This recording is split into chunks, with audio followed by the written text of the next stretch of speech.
Hati yang beriman dipenuhi kegembiraan dan sinar harapan, menyampaikan puji syukur kepada Allah. Semua bekerja dengan riang gembira. Iya. Mengangkut batu, pasir, mengaduk pasir dengan kapur, mendirikan tembok. Sekelompok di sini dan sekelompok lagi di sana. Sedangkan cakrawala bahagia bergema dipenuhi nyanyian mereka yang dikumandangkan dengan suara merdu. Andaikan kita duduk berpangku tangan sedang Nabi sibuk bekerja tak pernah diam, maka perbuatan kita adalah perbuatan sesat lagi menyesatkan. Demikian mereka bernyanyi dan berdendang, lalu alunan suara mereka menyanyikan lagu lainnya. Ya Allah, hidup bahagia adalah hidup di akhirat. Berilah rahmat kaum Ansor dan kaum Muhajirin. Dan setelah itu terdengar lagu ketiga. Apakah akan sama nilainya orang yang bekerja membina masjid, sibuk bekerja, baik berdiri maupun duduk, dengannya menyingkir berpangku tangan? Ini syair. Tak ubahnya mereka bagai anai-anai yang sedang sibuk bekerja.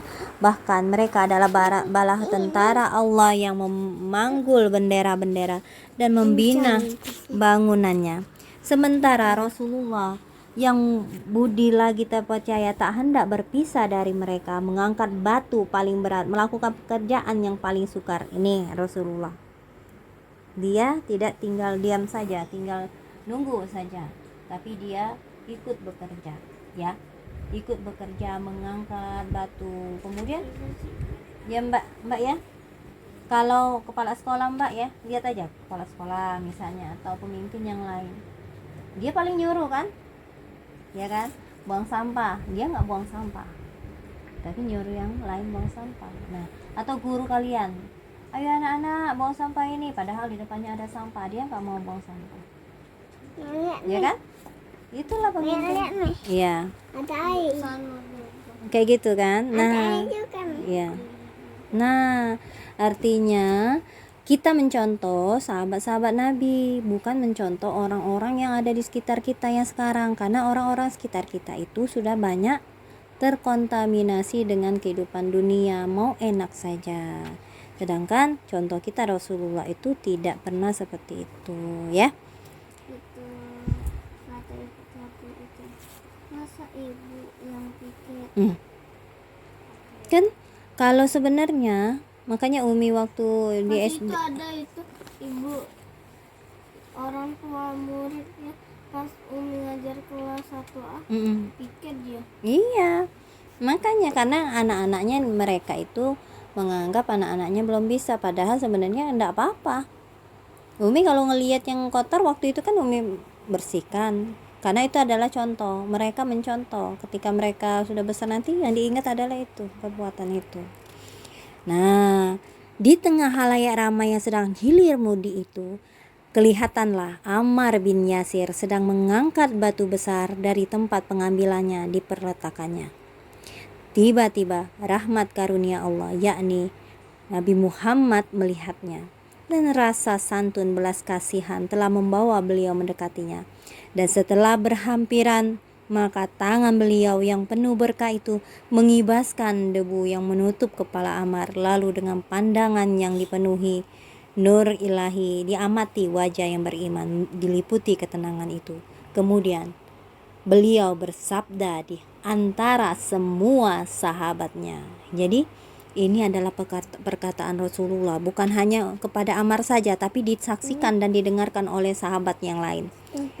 Aduhai Ibnu Sumayyah, ia dibunuh oleh golongan pendurhaka.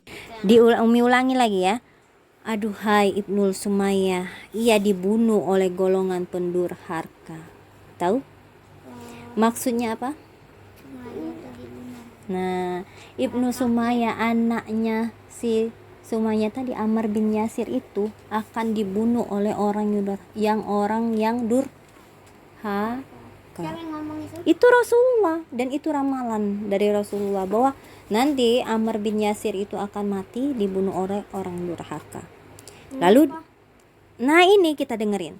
Ramalan ini diulangi lagi oleh Rasulullah kebetulan bertepatan dengan ambruknya dinding di atas tempat Ammar bekerja, hingga sebagian kawannya menyangka ia tewas. Jadi ketika saat dia bekerja itu, dinding tempatnya itu jatuh kena Ammar.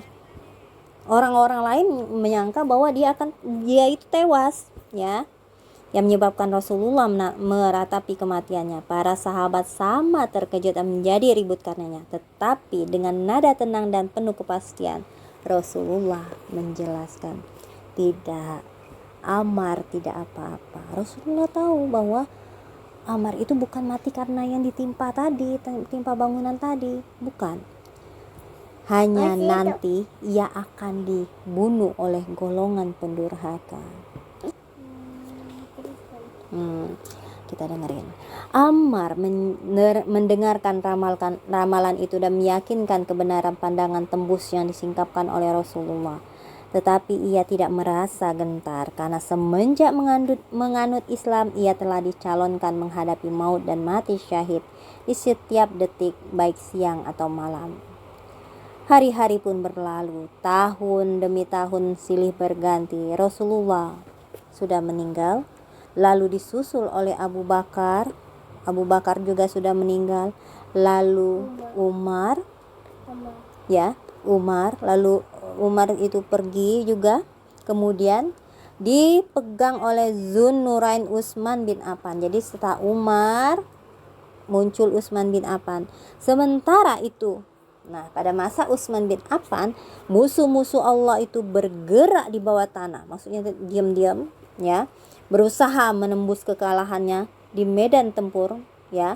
Dengan menembus itu, orang-orang kafir itu, musuh-musuh Islam itu diam-diam mencari cara agar membalas dendam kekalahannya di perang Badar, kekalahannya di perang-perang yang lain, dengan menyebarluaskan fitnah. Jadi cara mereka adalah mengotori pikiran dengan fitnah-fitnah. Terbunuhnya Ammar merupakan hasil pertama yang dicapai oleh gerakan itu. Kemudian berhasilnya usaha mereka terhadap Umar membangkitkan minat dan semangat mereka untuk melanjutkan. Mereka menyebarkan fitnah dan menyalakan api di sebagian besar negeri Islam. Dan mungkin Utsman tidak memberikan perhatian khusus pada masalah ini, hingga terjadilah peristiwa yang menyebabkan syahidnya Utsman dan terbukanya pintu fitnah pada kaum muslimin. Muawiyah bangkit hendak merebut jabatan khalifah dari tangan Khalifah Ali yang baru diangkat. Mengetahui yang baru diangkat dan dibaiat. Dan pendirian sahabat pun bermacam-macam. Ada yang menghindar dan mengunci diri di rumah dengan mengambil ucapan Ibnu Umar sebagai semboyan. Siapa yang menyerukan marilah sholat, saya penuhi.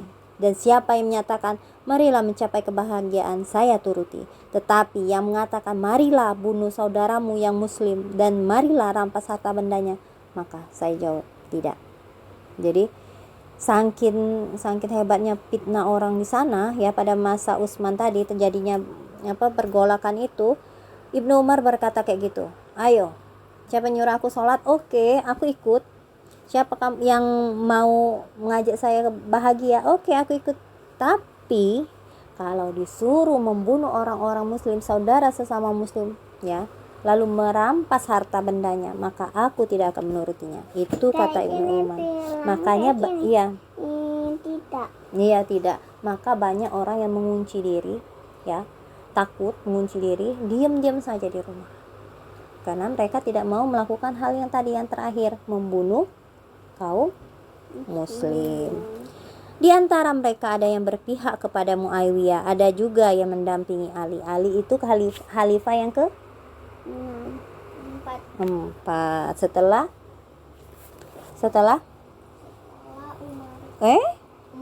Utsman. Sip. Dan tahukah Anda di mana pihak Ammar berdiri waktu itu? Kedua, Muawiyah atau Islam. Oke. Nih, dan tahukah Anda di mana pihak Ammar berdiri waktu itu? Di pihak siapakah berdirinya laki-laki yang mengenai dirinya Rasulullah pernah bersabda? Nah, dan ambillah olehmu petunjuk yang dipakai oleh Ammar sebagai bimbingan. Jadi ya Rasulullah pernah bilang kayak gitu. Dan bagaimana pendirian orang-orang mengenai dirinya? Rasulullah pun pernah berkata, barang siapa yang memusuhi Ammar maka ia akan dimusuhi oleh Allah. Dan orang yang bila suaranya terdengar mendekat ke rumah Rasulullah, maka beliau menyambutnya dengan sabda, selamat datang bagi orang baik dan diterima baik, izinkanlah ia masuk. Jadi setiap kali Ammar itu datang ke tempat Nabi pasti diizinkan masuk. Ia berdiri di samping Ali, bukan karena fanatik atau berpihak, tapi karena tunduk pada kebenaran dan teguh memegang janji. Ali adalah khalifah yang berhak menerima baiat sebagai pemimpin umat. Dan khilafat itu diterimanya karena memang ia berhak untuk itu dan halayak untuk menjabatnya. Nah, berarti dia itu berada di pihak Ali ya, bukan karena dia ini mana tadi